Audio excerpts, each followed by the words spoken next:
The thing about people that I don't understand is their seemingly inherent need to understand.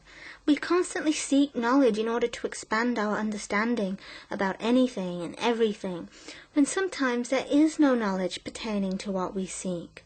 There is no evidence in existence to support or condemn what we either do believe in or what we don't. And so often the pursuit of knowledge is futile because it's doomed before it's even started.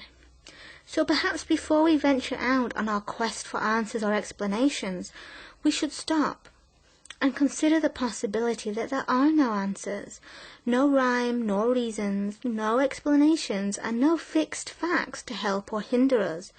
We just have to be content to be in the dark sometimes.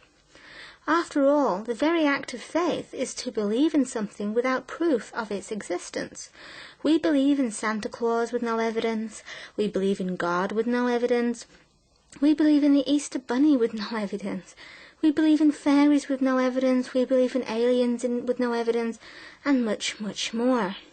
And yet we still seem to desire cold, hard facts to help us in our mission of understanding even less grandiose notions. Even religious people, whose very religion is founded on faith, believing in something with no proof, even they try and justify their ideas with evidence, be it historical or biblical or whatever, searching documents for a direct statement that either supports something they believe in or condemns something that they don't. They even question their very hearts in favor for what their inadequate human intellect is telling them. By nature, we people do not have all the answers. We are not an all-powerful, all-knowing, omnipotent God. We don't know all the answers to the mysteries of the universe. Our intellect is incomplete and therefore inadequate. Knowledge is not always something that is within us, but is something we acquire over time. We build our knowledge and assumingly build our intellect at the same time. Our hearts, however, and our souls are part of who we are. They belong to us and are not found in the exterior atmosphere. We do not acquire a heart or a soul over time. We are born with them. Together they guide us in our everyday exploits, and we can trust how we feel, or at least we should be able to trust how we feel. The gut instinct, as it were, or, for example, woman's intuition, is something to be relied upon, and we often regret not trusting and going with our instincts. And yet we ignore what our hearts tell us, because there is no evidence for how we feel, and knowledge doesn't cater to our heart and soul. Mainly it caters to our heads and our intelligence. But our intelligence is not as wise as our hearts, and indeed it is far more fallible. Trusting our head and human knowledge, which is always incomplete, often leads our hearts into corruption and unhappiness. For the human center of happiness is the heart, and if we constantly ignore the heart and we don't tend to it, then like a rose with no water shall surely wither and die, so will our hearts. And when our heart is dead, all we have left is our heads, filled with its incomplete knowledge. Soon enough we become cynical and uncompassionate, because we do not have the understanding we seek, and we make the fatal error in believing that only knowledge can bring understanding, when it doesn't. It can often bring more confusion and make the situation worse. Not only that, it can lead us into a direction contrary to where we wanted to end up. The head being less wise than the heart is less trustworthy, and is likely to lead us only into error and the repeated cycle of unhappiness, where we become unfulfilled, dissatisfied and frustrated in the doomed cyclical rhythm of seeking more knowledge in order to get out of the rut we put ourselves in. And so I would urge all to trust their heart. How you feel is how you're meant to feel. The heart and soul was given to you as an internal and instinctual guide. The heart is not only for emotional instruction, but in all things we must consult our hearts, the invaluable built-in information system. We are seeking knowledge that may not even exist in the first place. We as humans are not supposed to know everything. There are some things that we shall never understand and never find reason for, and I actually prefer it that way. Sometimes the nicest experience of receiving a gift is the anticipation of what it might be. The process of unwrapping the gift is almost as exciting as the gift itself. And that is what life is like. There are things we don't understand, but perhaps the experience is actually more rewarding than understanding all the intricate details of whatever. Knowledge does not always bring happiness. In fact, it rarely does. Sometimes we regret finding out what we do and wish we could have remained in blissful ignorance.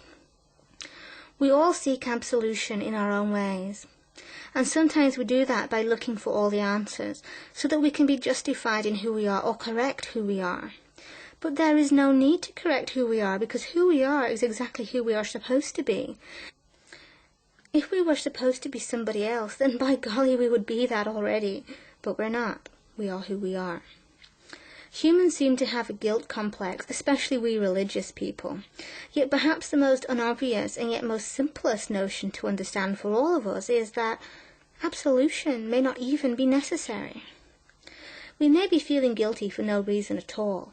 After all, it is only us who has a problem with ourselves, nobody else. So perhaps let us consider the idea that we're okay as we are. We don't need to change. The hardest thing to do is accept who we are, and to also accept that who we are is okay. But also one of the hardest things to do in the pursuit of knowledge is to let go of that pursuit. Ultimately, that pursuit is futile, bearing no fruits, and it can also be counterproductive and more problematic. And so why do we do it? Well, we do it because we're human. And some of us have to realize that being human involves being flawed, being imperfect, and without all the answers. We are not perfect. We are fragile human fools, and we are broken because we're incomplete. And so in the grander scheme of things, what bothers us about any number of things is actually not important at all. If we're broken in the first place, who are we to know better? The important notions of life are love and happiness, and also honesty and truth. And if you have all of these superior beings in common, then that's all that counts. Sometimes there are no answers, and that's not what we want to hear, but that's the truth. Sometimes there are just no answers. And that's when you have to trust your heart and to have faith, because having faith is believing with no proof. If we are willing to trust in God and in Santa and in whatever it is we do, then we have to be willing to believe in who we are, without the hard, cold facts of justification. We do not need to be justified, and we don't have to justify ourselves to anybody else, and most certainly not ourselves, and most certainly not God, because God made us the way we are. So, give up the struggle, because you've struggled enough. Let it go. Let it all go, and pursue your own personal joy. Be happy, and be loved. Bye-bye for now.